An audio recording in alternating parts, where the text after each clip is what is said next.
This session is about challenges of management of Pompe, but then with the patient perspective. And it's a great pleasure to introduce to you, or to ask these experts to introduce themselves to you. So please tell us a little bit about your Pompe journey.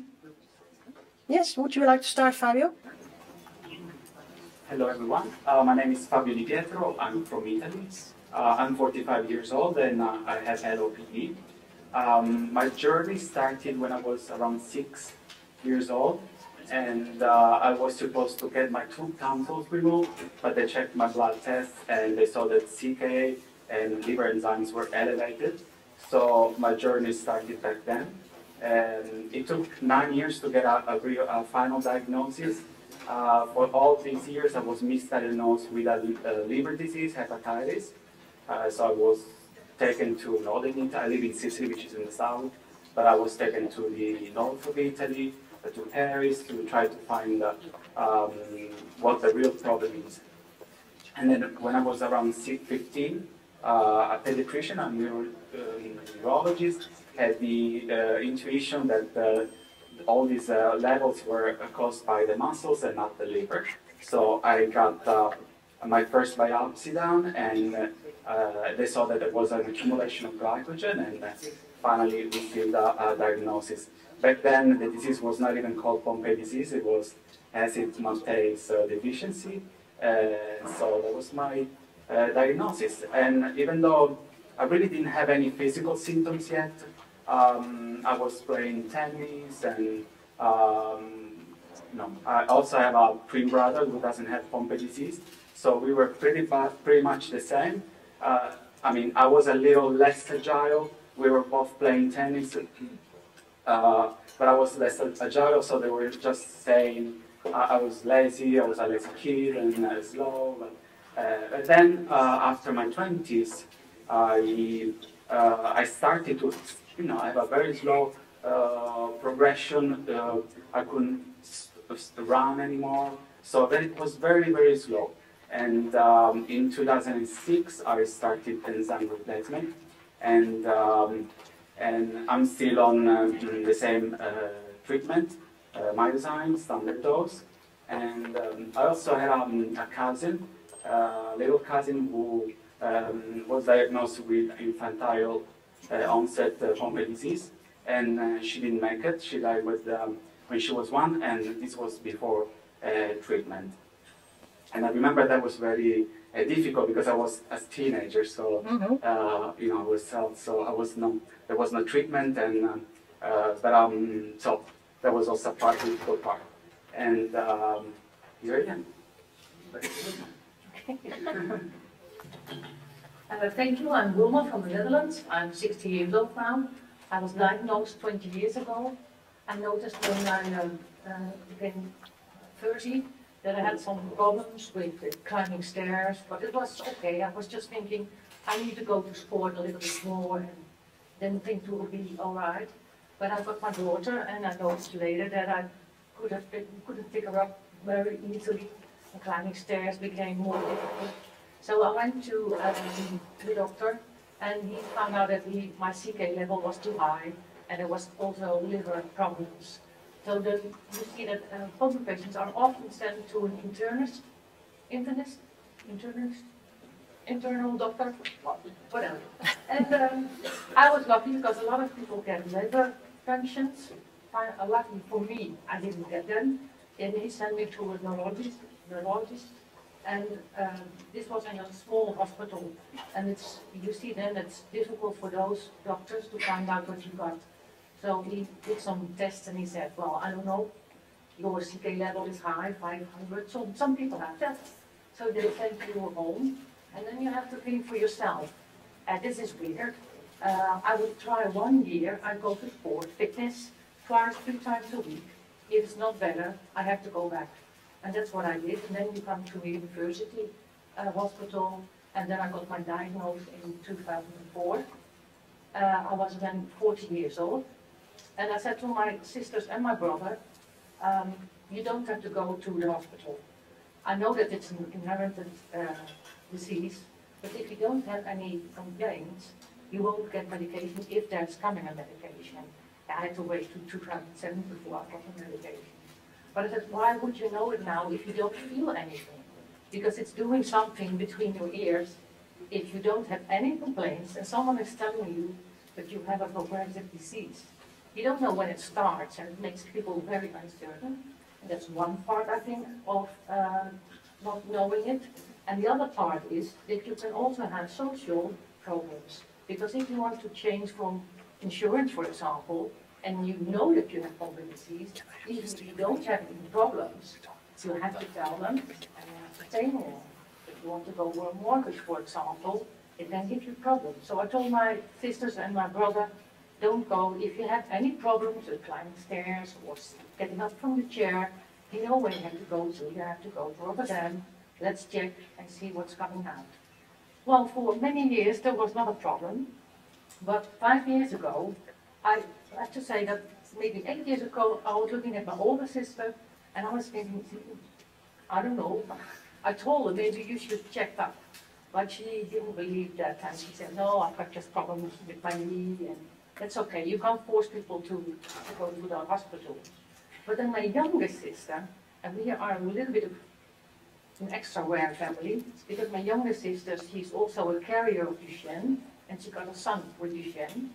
And she was so tired, and she was getting a little bit of weakness, not so much, but I said, just go to Rotterdam, let's check, then we are sure that you don't have Pompe, and the problems you get is because you're also a carrier of Duchenne. And then we found out that my younger sister has Pompe too, and that was a real shock, even for me. And then my older sister, she got woke up, and she thought maybe I would also go to the hospital, and that's, well, she got Pompe too. So we have 3 out of 4. It's nice to have the in technical figure, they say 25%. So normally it should be 1 out of 4. But in this case, we are 3 out of 4. This is not what I want, of course not. But on the other hand, I can talk with him over all the things we have to deal with. And that's, on the other hand, sometimes nice. Okay. Hello, my name is Coburn Burroughs. I was invited to give a sibling's perspective. I'm here on behalf of my sister Morgan Burroughs. She is 28 years old. She lives in Asheville, North Carolina. She recently graduated from paralegal school, so she's very excited about that. She was diagnosed in 1998 with LOPD. Began getting enzyme replacement therapy in 2003 at the age of 7. Long diagnosis journey for her. She presented as a floppy baby, lazy baby, similar to what Fabio said.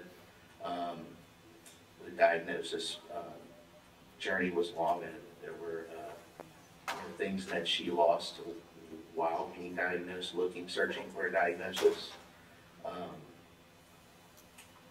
She is on Nexviazyme, a double dose of Nexviazyme, has done very well with it. I don't know if many of you have seen the video of the little girl in the wheelchair. She's in a wheelchair, ventilator bound. The little girl that put out the birthday candle says Morgan, that's my sister. Yeah, so she's done well. Hi, I'm Krystal Hayes, mother of 3, here with my middle daughter, Haley. She was diagnosed with infantile onset Pompe in 2006. Actually, an amazing time, 2 months after my design was FDA approved. Prior to that, we really just thought she was a colicky baby, fussy, changing milk, stinking she couldn't handle dairy or lactose. About 4 months of age, at her well-child checkup, the doctor was not happy with how much weight she had gained. So we just watched her weight for a while, a little bit of low tone, but nothing too concerning. She was turning over and hitting other milestones. We kind of watched her weight for about almost 2 months. And in that 2 months, her doctor at the time decided to go ahead and do some lab work.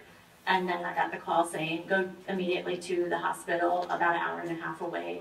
You're going to be admitted for failure to thrive. And I'm a nurse, so I knew, they're going to watch me feed her, make sure I can feed her, right? Over the weekend, they just needed her to get 5 ounces that's what she needed to have. That Sunday night, we gave her 5 ounces one time in a bottle, or else she'd get an NG tube. I said, I'll get those 5 ounces in her, right? The next time, she was done. She couldn't do it, so they put an NG tube in. By the morning, she was super sick, congestive heart failure. We didn't know she had cardiac issues. After the echo showed the hypertrophic cardiomyopathy, we knew something was going on. And at the time, glycogen storage disease type 2 was being named out there. 2 weeks later, we got the blood diagnosis and also did a muscle biopsy, no skin biopsy at the time. So she's been doing treatments ever since she was 6 months old. I'm Haley, and I'm 18, and I'm about to graduate high school next weekend. And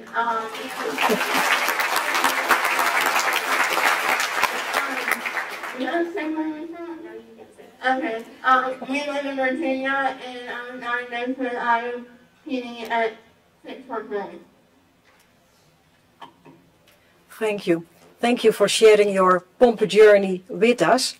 To bridge the gap between the session with our medical experts, Tiffany had a question. And her question was, what would you advise Pompe patients, maybe even newly diagnosed Pompe patients? What would you advise them? So let's see. So we have to acknowledge that Pompe disease has a big emotional impact on our life, and there is a lot to process. But we need to allow ourselves to feel and accept all these emotions. All these emotions are normal. I remember when I was diagnosed, I was angry. There are different stages, and I believe that acceptance is a very important phase, an important journey with different stages. So at first, I was feeling angry, and then I was in denial, completely in denial. I didn't want to do anything to do with Pompe disease, and then I started to something came up, and I clicked, and I started to be involved with Pompe disease. So what I suggest is, accept all these stages. All these stages are normal. Everything normal. There is a process to follow. And when I was saying something clicked, I started to wanted to be involved, wanted to learn more, because knowledge is so important in empowering us, and that was fine. And also when I started to get involved, flying to going to conferences, learn, be involved with the association in Italy. That also started to give a meaning to to what happened to us, because I also could do something significant, meaningful, and help others. So it gave also a meaning to all we go through. And also something that I would suggest is what, as they were saying, to try to be as healthy as possible, to maintain, to stay healthy, to keep healthy, because there is so much on the horizon. So we need to be ready when the best treatment for us arrives, and so that we can be as healthy as possible when that happens. So, thank you, Fabio. Someone else? And sometimes it's strange how people differently react. Because when I heard it first, I had a big relief, because you find out for a few years you're not climbing the stairs easily, and you don't know why. You don't have any idea. It makes me very insecure that night. So when I found out that I had this Pompe disease, I said, oh, thank the Lord, I know what I have, and I can explain to other people, because they were also thinking, what is she doing? Why is she not climbing this stair? I couldn't explain it. So I was very happy that I knew what I got, and I'm the person that if I hear something like that, I want to know everything about it.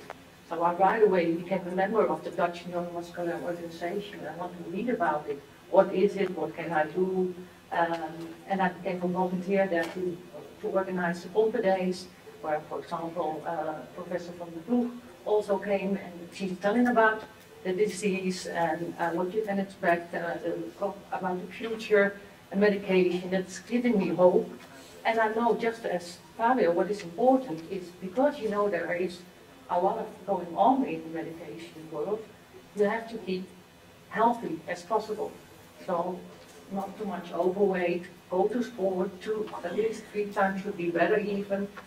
I don't make that 2 times fitness in that is for me, But keep on working, do the things you like to do in a way that's possible. For example, yesterday evening, I like dancing.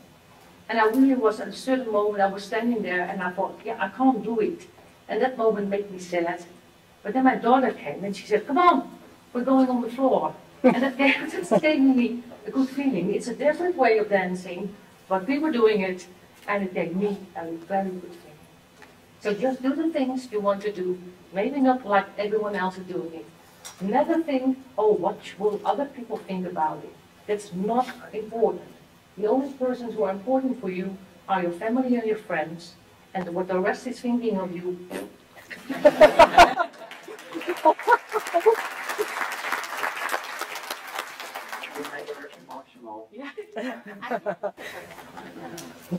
I would say, from a sibling's perspective, is to validate their feelings and be present with them and understand the challenge they go through on a daily basis. Be present in places that they should be. Like here today, Morgan should be here that she otherwise couldn't be because her physical limitations. I think that's really important as a sibling. Doesn't matter how young you are. I think that you should familiarize yourself with the struggles that they go through and not be a naive person, or understand what this disease entails, what they go through, and really understand all aspects of their lives.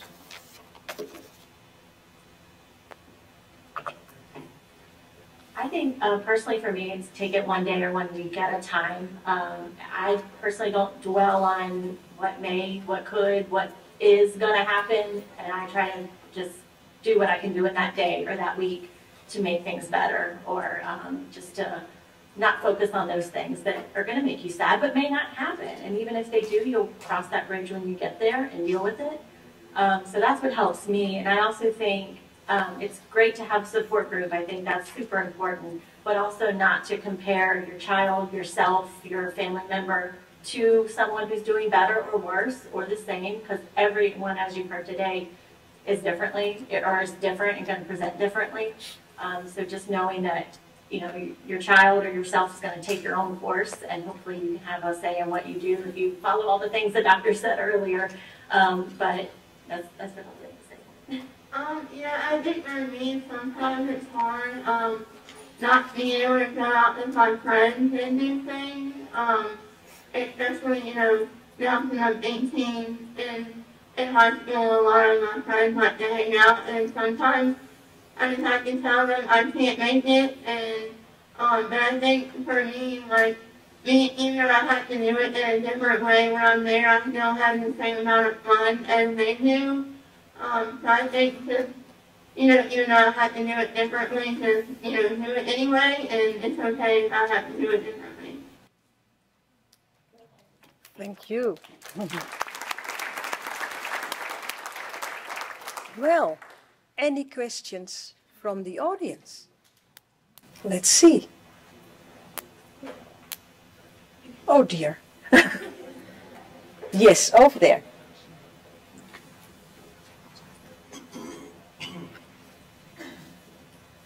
Hello. I think it was kind of presented earlier when the physicians were talking, and my name's Ashley. I'm a home infusion nurse. I have a few patients with Pompe.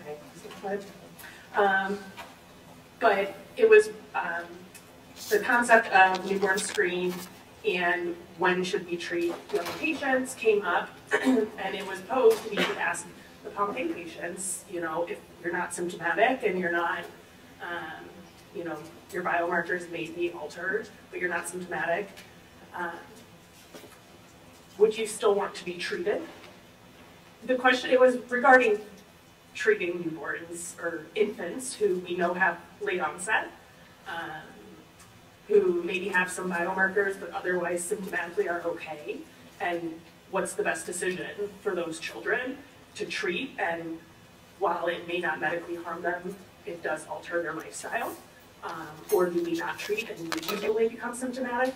As patients yourself, what do you think?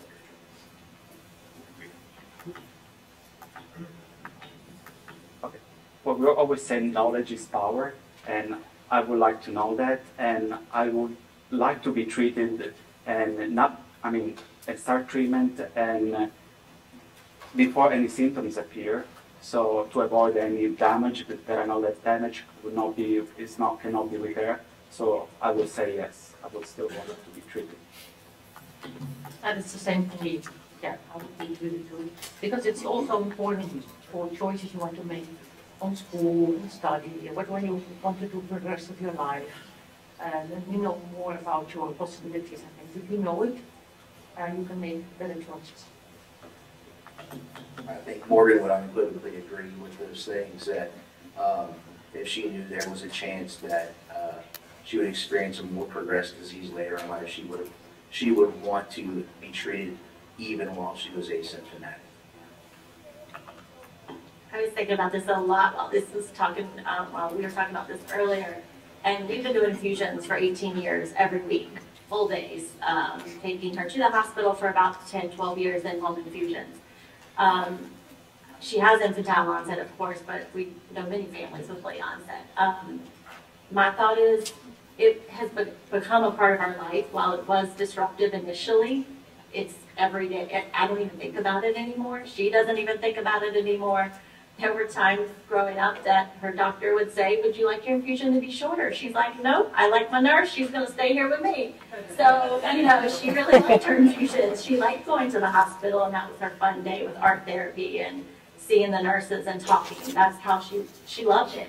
I would do it daily if I knew that it was something that possibly could have, you know, helped her out and make happen before anything bad happened to her muscles. Yeah, I agree with everyone else. I take it, I honestly take advantage of it these days.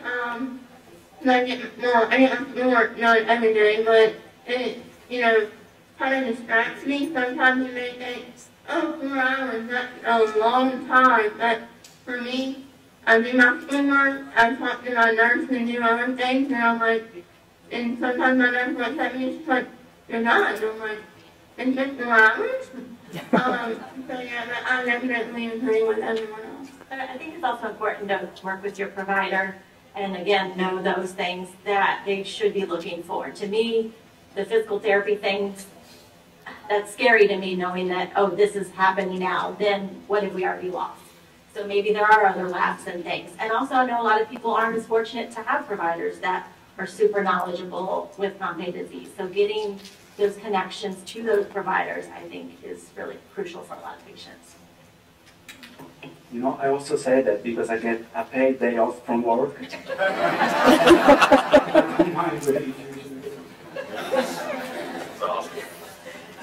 Other questions? I've been, sorry, Lucy again. Still in Scotland, still France, still Europe, still patient advocacy. I get asked a lot by young adults who want to work for their living, but have Pompe, have been to hospital or home infusions, and then are worried about how do they get a job, how do they say, actually, I've got Pompe, I need time off work, or can I come and have my infusion off work, at work, sorry. How is your working life, or your transition from, and Hayley, I'm sure you're thinking about the next bit. How would you advise the Pompe community on the next, that particular transition? If you'd like to share, please and thank you with sugar on top. Well, when I was younger, I didn't have any problems. I did a lot of sport, driving, riding horses. So I had no problems, not in my study time. So when I got a job, there was not a problem at all. On the other hand, like my younger sister, for example, now, only in the end of the day you can see her wobble a little bit. But she's now looking for a job. In Holland, there's a rule that you don't have to tell it when you are going to apply for a job. You're not supposed to tell it. It's not Obliged. You are not obliged to tell it. So if they don't ask anything, they should not ask that. you don't have to get it, and then you just start working. For myself, I got the job already, I've been doing this for 30 years already, I think.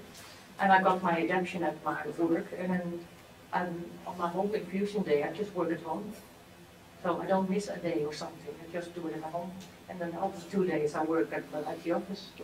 So for me it was quite simple because I didn't have any problems when I was younger.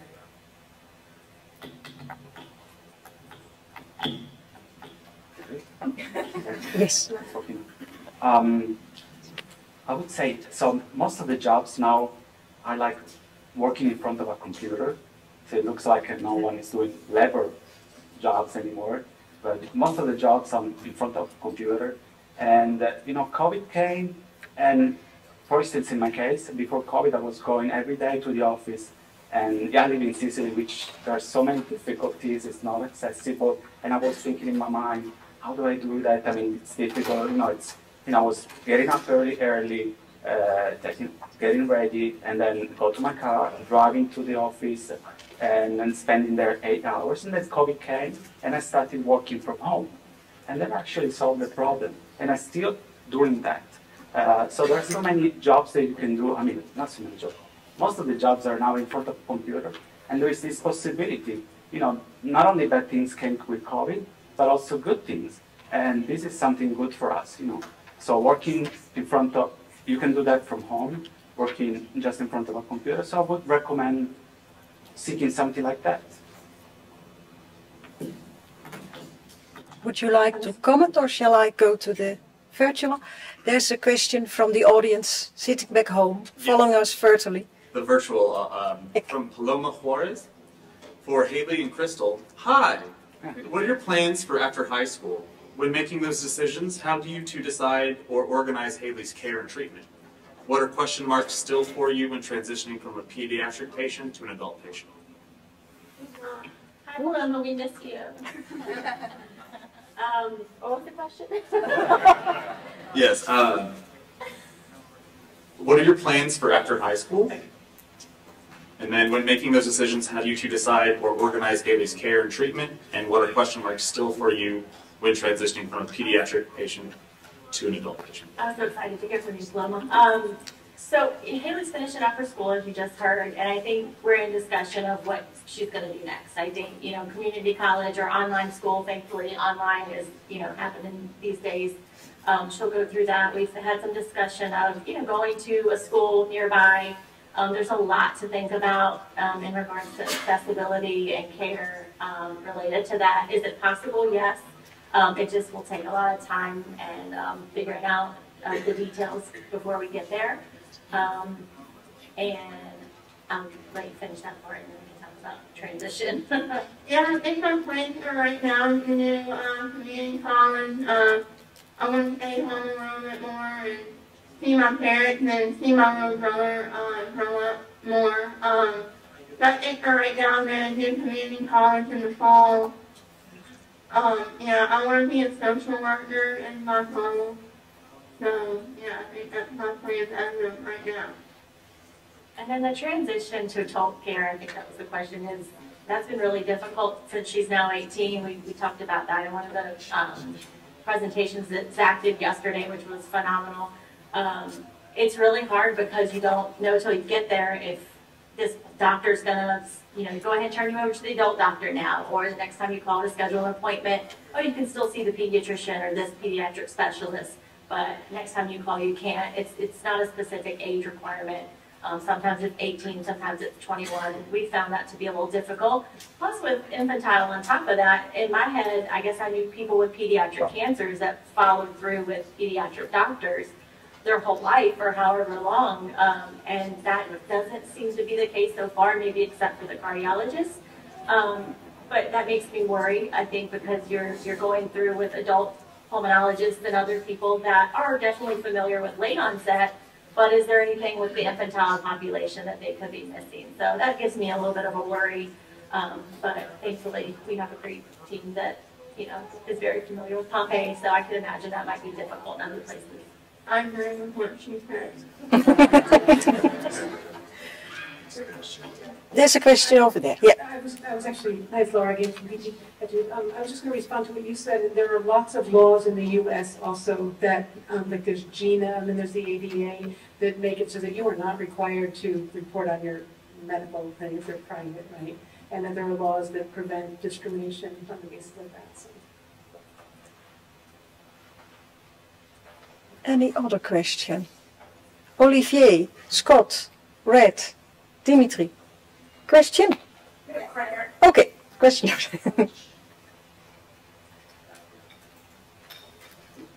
My name is Sabrina. I'm from Southern California. I'm Zaxmo. So as I look across the panel, there's one thing that's common for all of you, and it's how involved you are in the community. You guys serve on multiple boards. You're advocates of patient and community. You're administrators of social media. You're just very, very involved. So you're not home just taking care of yourself. You're taking care of the whole community. So can you share with the room how it personally fulfills you to be involved in the Pompe community? I know, right? Maybe I should go first. No. Yes, it takes a lot of time, but as I was saying before, it actually gives a meaning to, I mean, in my case, it gives a meaning to having Pompe disease. So I try to, find the good and make it, trying to help others. We have a big community in Italy and trying to help them and attending conferences. So I find that very useful in the acceptance process of the disease. So that's that's it. I think that's the same for me. I like to organize things. I like to help people, and especially because of my work. I'm working on a municipal for social welfare. So I help people with wheelchairs, with scooter mobiles, or if they need someone who's helping the household. And I got experience. So sometimes you come with people, you can help them because you know what's going on, and you know their own difficulties, and you try to help them with practical things, but also with mental things. And the work I do for the VSN, that's very nice because we learn other people, and you learn from other people. I think that's for me also very important. And it's the same with the IPA. It's just a small VSN, but then international. You meet all those nice people over here, and everyone has his own story. And I like to hear those stories, learn from them, and see if I can help other people with those stories. I think it's easy to get involved with the Pompe community. It's uniquely welcoming. Even for someone that doesn't have Pompe, they welcome you with open arms on first name basis with many people. And I'm involved with, because again, it's important to be present in places that Morgan can't be, and more or less report back to her. She demands a lot out of me.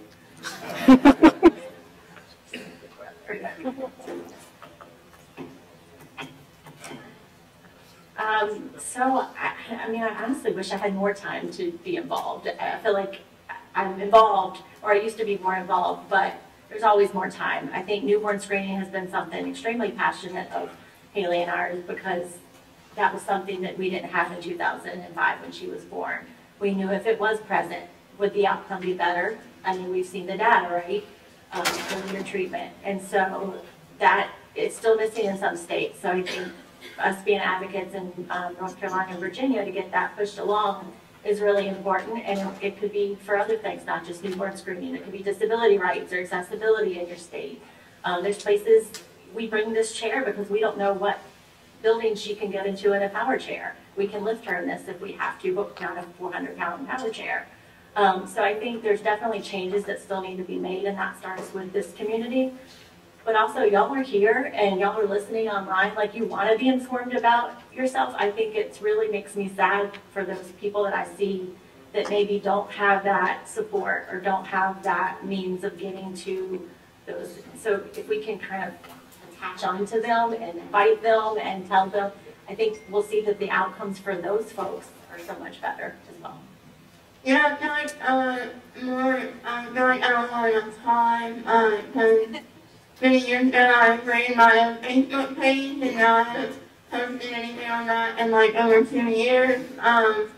But my thing is I really love contacting the teens and people around my age, really anyone, but you know, to me I can relate to the teens more. So I like, you know, seeing what they've been through and how they've gone through it. That way, one day when I go through it, I can take their advice to help me go through it, or vice versa. So that's really fulfilled me over the years. And, yeah. Question? Another question? Yeah. Hi, my name is Hillary Wire. I'm a pediatric nurse, but I'm here because my husband and I are both carriers of Pompe disease, so thank you all for being up there. It's really meaningful to hear from you. My question is regarding what it was like as a patient, an adolescent patient with a chronic disease. More specifically, my background as a pediatric nurse is with chronic diseases.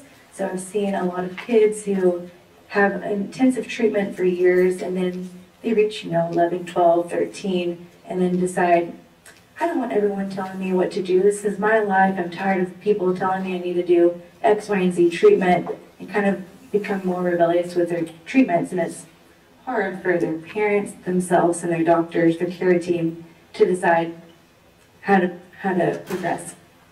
Can I get any of your perspectives on how you balance that as a parent or a patient, how you went through those years if it was challenging for you right now? I mean, I think thankfully Haley was never that challenging of getting to that age and thinking that was something she wasn't going to do. I know that might be different for other kids, but for us, thankfully, it was just part of her life, and she never questioned it. I don't recall her ever questioning it at all. I'm sure that's hard, and I'm sure working through with different support and people their age that have gone through stuff like that and said, I've been there before and this is what to get out of it is important. I don't know, you adults have anything different there? Or Haley, do you want to say something? It was actually, my experience was different. When I was a teenager and I received my diagnosis, I think I'm talking about 30 years ago, my parents were trying to protect me, and we were actually hiding the disease. And that, when I started to have my first symptoms, it was very scary because we were not talking about that. And I was also having panic attacks, mental problem because of that. So I wish, if going back, I wish my parents, they were doing that just to protect me and, being normal like everyone else. But I wish they would have taken a different approach, saying like, it's okay having Pompe disease. It's like being blonde or brown hair or blue eyes. It's something that you just have, and it's okay. It's normal. There is nothing to hide or something. So I wish everyone would take this approach, saying it's okay. It's just part of your life. It doesn't define you. It's normal. It's okay to have it. Does this answer your question? Yes, thank you. There's a question over there.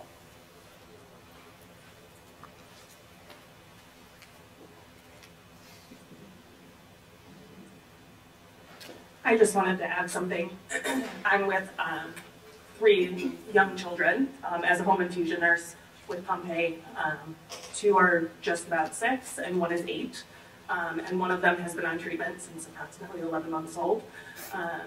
And we have already hit a point with her where we've had struggles. We've had battles and refusals to access support to do what needs to be done.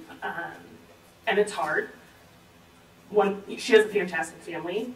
They've been really proactive with getting her to counseling, letting her talk about it.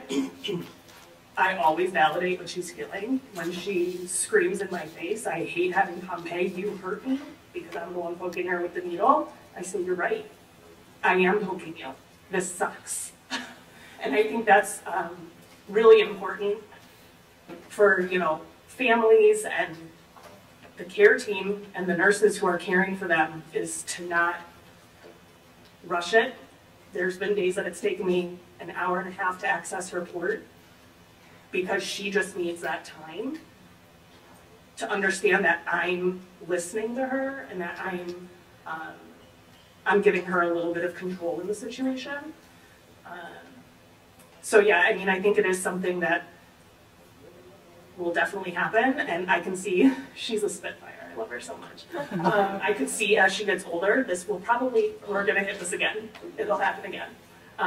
But I think I've been with her almost 2 years now, and I think having that consistency, I mean, you guys can speak to it more, with a consistent caregiver that they can trust, I think is helpful. Yeah, I agree, and it hasn't personally happened to us, thankfully, but I know others that I can call them our Pompe family. Everybody in our group are Pompe family. But there's been times where that child would scream and not want to be accessed. I know we have FaceTimed in and said, hey, we're about to get our infusion. FaceTime, let Haley's getting access. Let her see someone else get access and not cry and say, hey, I'm fine. You know, this is my infusion. I'm going to play. I'm going to do whatever. I mean, of course, it depends on the age level of the child. But, you know, there's things that I think child life specialists can work through too. But that's some things we've done over the past with some of our Pompe family. Thank you. 2 questions. One over there and the other one over there. Let's start there. Yes. I noticed one day that I could no longer run when I made the mistake of jaywalking. It's a big mistake. I wonder if you could share what it was like when you noticed that there was all of a sudden something that you couldn't do anymore, and what that process was like in your mind.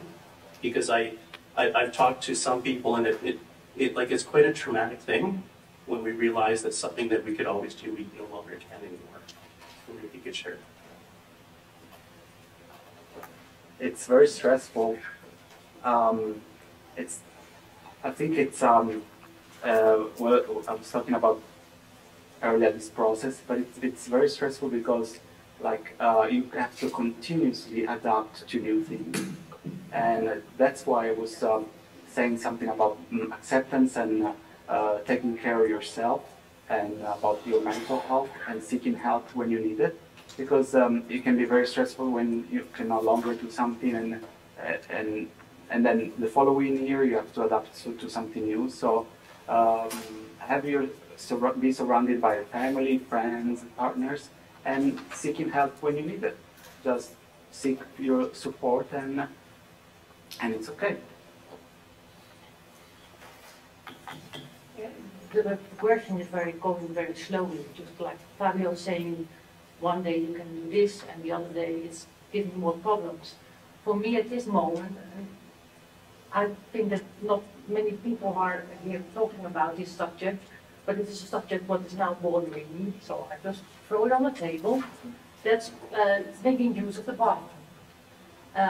For example, here in the States, the toilets are very low. I don't know for who they are built, but the Americans are very, very small. And there's a bar behind me. I don't know why, but what the bar is behind me doing, and there's just one here, it's way too high. So I can't, even if it's an accessible bathroom, it makes it difficult for me to use it. And that's something that makes my life more difficult, because now I have to think about it, even in Holland, although there are better adapted bathrooms, but not everywhere. When I go there, is there a bathroom where I can go to if it's necessary? And if it's not, I can't go there, for example. There are some other solutions.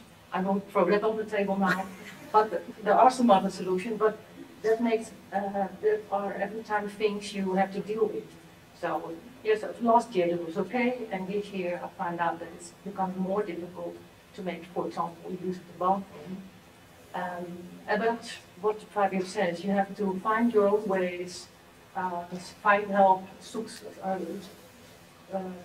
find people who can help you with ideas how you can solve this, and then you move on to the next thing and see what you can do or not can do. I think the question was specifically about the ability to walk more than ever before. Yeah, mean, I think ours was just different, but those were some good answers. I mean, the only thing I could think of recently, Haley, is where you like leaned over to grab a phone thinking I could do it and she couldn't get back up. It's not that she lost that ability to do that, but just something that she thought she could do, she really couldn't at that time. But it was all because of the way her wheelchair was leaning, and at a normal time she could. That time she happened to do it, and nobody was around her nearby. So I was like, Mom, you never guess when this happened. So we learned a lesson there. Nothing, she didn't get hurt, but thankfully a neighbor was nearby. But I think just like they said, just figuring, we've kind of adjusted to what we've had to adapt throughout time, and I think just figuring out how to do those things, but maybe add some adaptations to it. Question over there. Okay, and then we'll give you the floor. I'm not talking too much. I was going to respond to the question about, because in physical therapy, there can be times when kids don't want to participate also. So, I mean, I think the bottom line is that you should, I mean, PT should be fun, but to me, there are two times, so a 2-year-old saying no, right, or a teenager rebelling. And so I think it's important for us to step back and say, that's actually great. That's a 2-year-old's job to say no, right? And to take joy in the teenager because they're supposed to be rebelling and figuring out how to manage themselves. So I think, so hopefully the PTs have a bunch of tricks, but just to keep that in mind that we should take joy in that at that age appropriate response on their part. And then I sometimes do kind of what you did so that I'll complain for them. So I'll be, I bet there are a million places you'd rather be than a PT, right? Which does validate their feelings. And then you start to complain for them. Because I think sometimes the kids think they're not allowed to complain. And why shouldn't they be allowed to complain? We should complain with them and then we move on, hopefully. So that works sometimes. Thank you.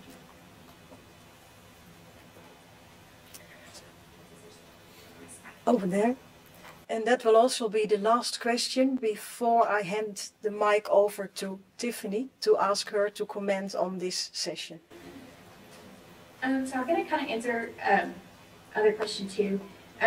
I'm 21 now. I was diagnosed when I was 18, and it was COVID. And as most of y'all know, during COVID, when you're an adult, you couldn't have a parent with you in the doctor's office. So I was newly diagnosed, trying to find all of my doctors, and not able to take my mom and my dad in with me and be like, I don't know why I'm here.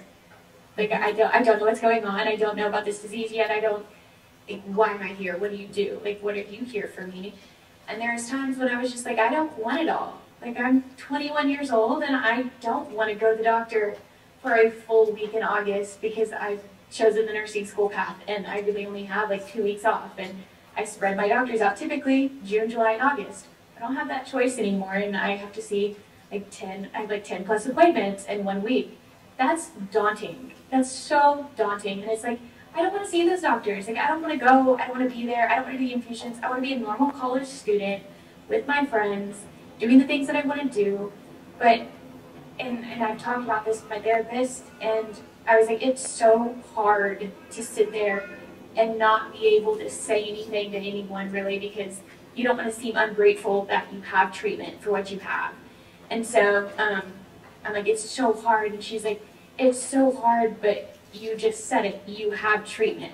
You know, accept what you have, and you need to be able to help yourself. She was like, if you're not going to take the medication, okay, but then that's just going to deteriorate you a lot faster than you really need to be deteriorating, and it's going to put you in an even worse place potentially.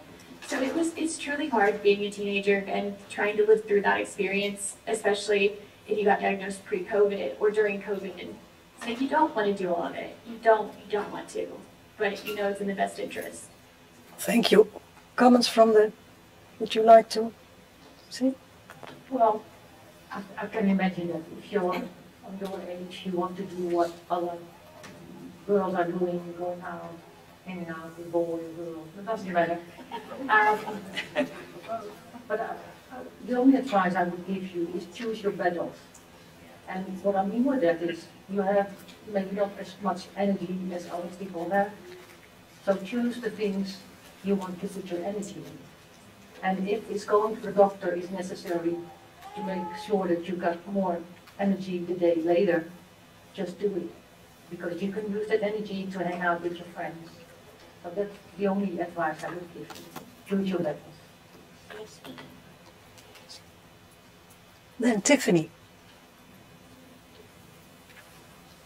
So I want to thank everybody, you know, the audience, the panel. I know I kind of twisted y'all's arms a little bit to stitch it up there, but y'all did a phenomenal job. And I think it really pinpointed a lot of what people feel. It's okay to say it sucks. It's okay to pick your battles. It's okay to keep going, to be there for your siblings, understand, you know, to, Haley, I know you and I talk and you say, you have bad days, but you say it sucks, and then you move on. So I think that everybody in this room, just like Pompe, affects us differently. Our ways of coping are different. And there's no right or wrong ways to cope. So it's great to have a support system with your family, with your friends, and with all of us. Because many of us have been where you are, and we'll be the first ones to say, it sucks. But I think it was Haley, as somebody said earlier, I don't know that I would choose different, because I have met people and I've been around people that really inspire me, and it's hard to imagine where I would be without them. So, Pompe sucks, but we're all here together anyway. Thank you.